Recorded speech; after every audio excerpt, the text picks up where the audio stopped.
Hi everyone, it's Heidi Smith here, independent Stampin' Up! Demonstrator based in the United Kingdom, and today it's a bit of something old and something new. So our something old, or soon to be old, is our Bird Ballad Designer Series paper. So this paper will be retiring at just after the end of May, early June, and it's lovely paper that's got beautiful sort of floral and bird images on one side and some lovely patterns on the reverse in really pretty soft petal pink and pool party, but with some stronger calypso corally colours as well, and daffodil delight, and great images if you like fussy cutting as well. And as I said, it will be going soon, so I just wanted to show you that before it goes. So if you want some in your life, you need to get it sooner rather than later. But there's something new, is the lovely ornate thanks. So this is a new stamp set that's coming out, that is out now, and it's one where you can mix and match to combine your own sentiment. So you've got 3 big sentiments: thank you, so grateful, and thanks, and then you've got these lovely little individual phrases that combine with it to create your personal message. So thanks, you made my day, for everything, so thanks for everything, thank you for everything, depending on which you prefer, the size you want. You made my day, for all your help, from all of us, for all you do. So lots of lovely things. So I'm so grateful, thanks my friend, why thank you. You can do all sorts of things with this. So what I'm doing with this is using it to decorate a little box here. So this is just a sweet little box with some Yankee candles in. So these are tea lights, and they're just the reason I like them is because they're that bit deeper and last quite a long time. So they come like this, and they're quite a deep candle, and they come in all sorts of fragrances. So actually you can, with Stampin' Up's colours, whatever fragrance you choose, you could actually create a box that coordinated with it as well. So that's my box. The other thing I've used here, these lovely stitched labels, and these are stitched rectangles, and a great one to have. As you can see, you've got 13 different dies, some long thin ones designed to mat and layer onto card fronts, some longer ones for sentiments, and a little square one as well. So I used this one on my original box. I'm actually going to try it in my second sample with this slightly smaller one to showcase a little bit more of the paper. So and this is just to show you, this is what I do. I have a CD case with these little polyfile pockets, and when I'm die cutting with a particular size die, I cut some extras, because that way I've always got them to hand, and you can create these lovely frames. So by popping one inside the other, you get a lovely stitched frame as well. So that's ready then to use on another project whenever I need to, if I don't want to get my die cutting machine out. So you're going to need a piece of cardstock first that is half a sheet of UK A4, and we're just going to cut that down to 14 centimetres, which is 5 1/4 inches, and then on the long edge we want it at 19 1/2 centimetres. So just get my extender bar out. Okay, so that's 19 1/2. And on that long edge, we just want to score at 2 centimetres, that's 3/4 inch, on both ends, like so.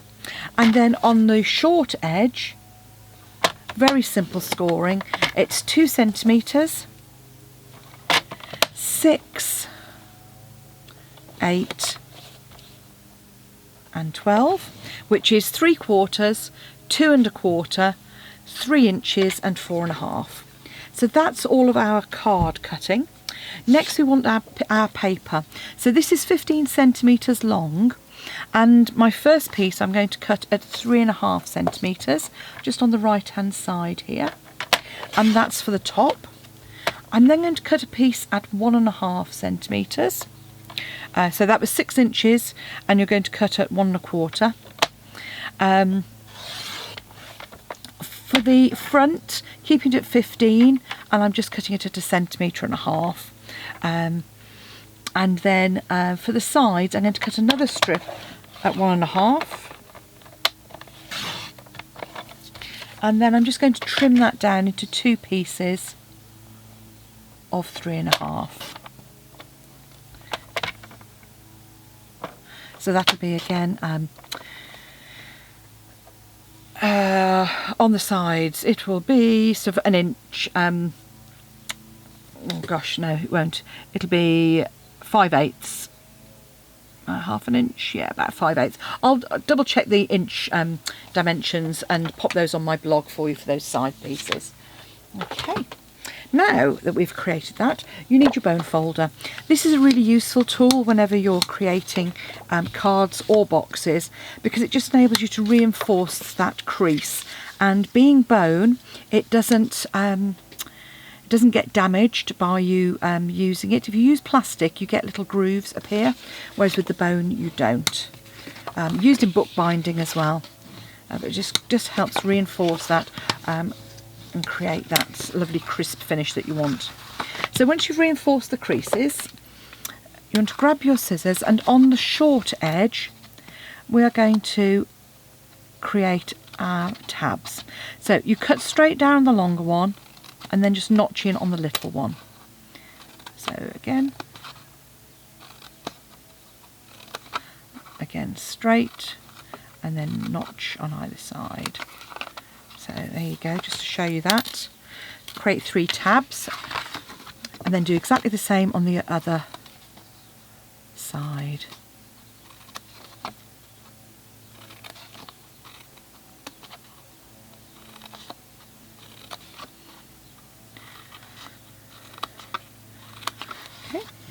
Now, while your box is flat, now's the time to add your paper. So using whatever your preferred glue is, I'm using up my fast fuse. This is not available, but soon there's going to be some fabulous new Stamp and Seal Plus, which is designed for box making, and some new Stamp and Seal to replace snail.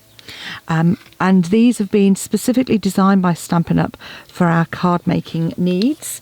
So there's actually more adhesive per millimetre, I would guess, per square inch than usual. So you get a really good bond.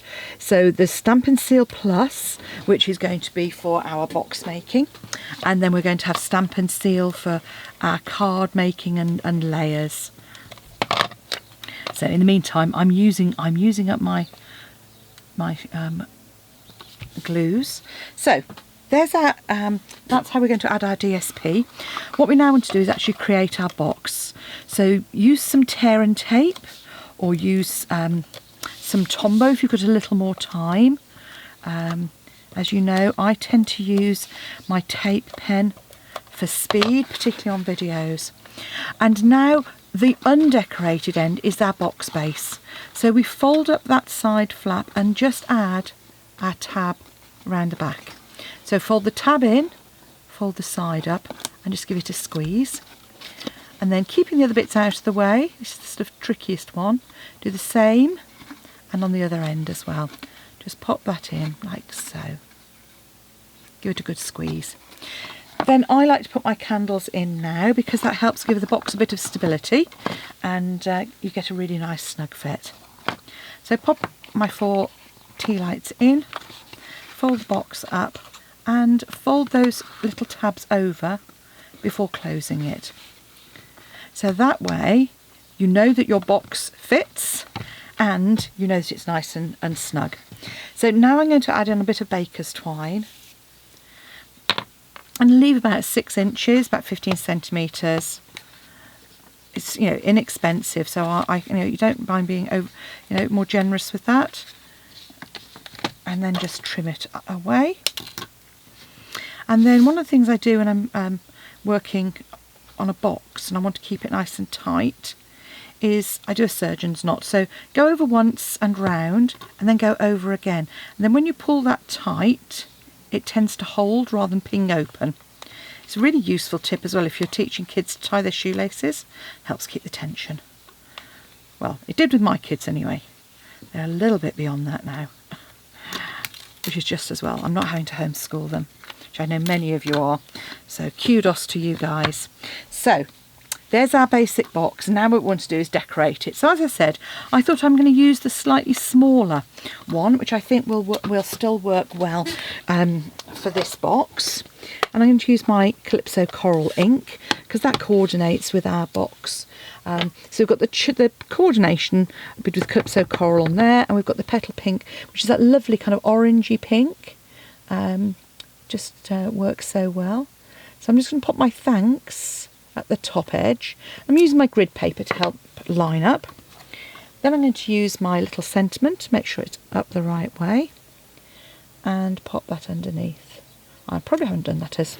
Yeah, okay, not too bad. I thought I hadn't perhaps stamped as square as I might.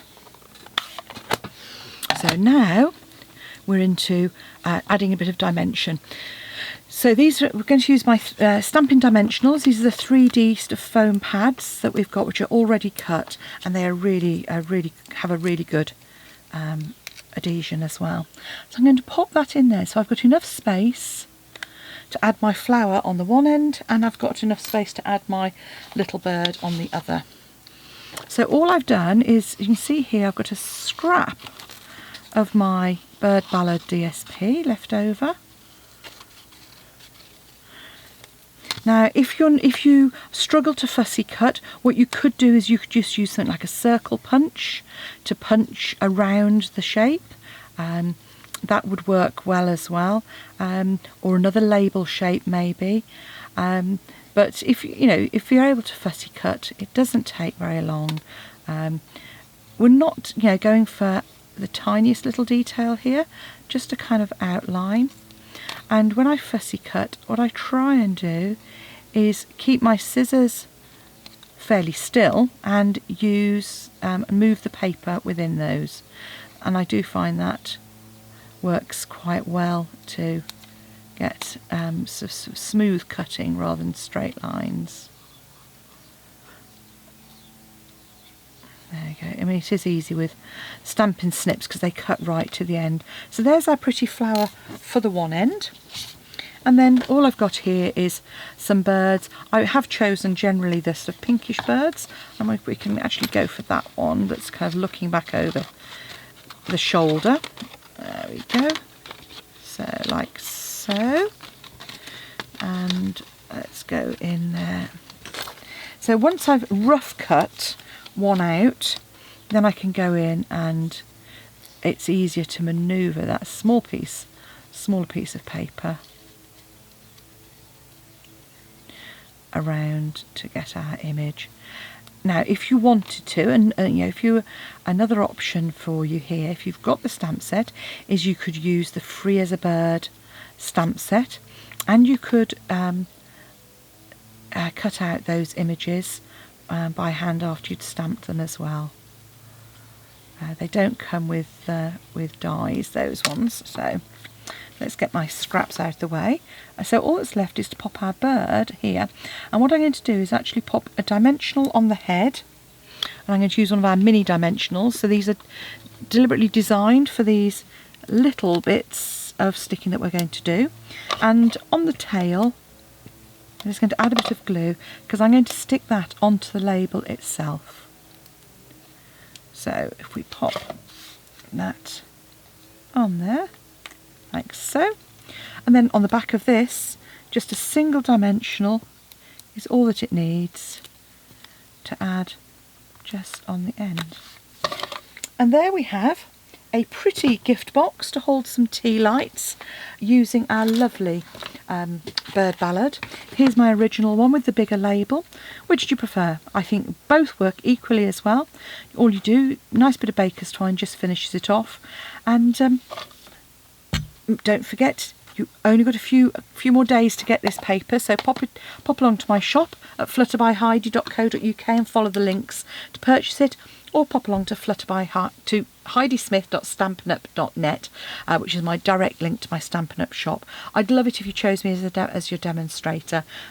It's great to have some people sharing and crafting along with me. So thanks for watching. Come back and see me again soon, or subscribe to my channel to get notified when I upload. Thanks for watching. Bye now.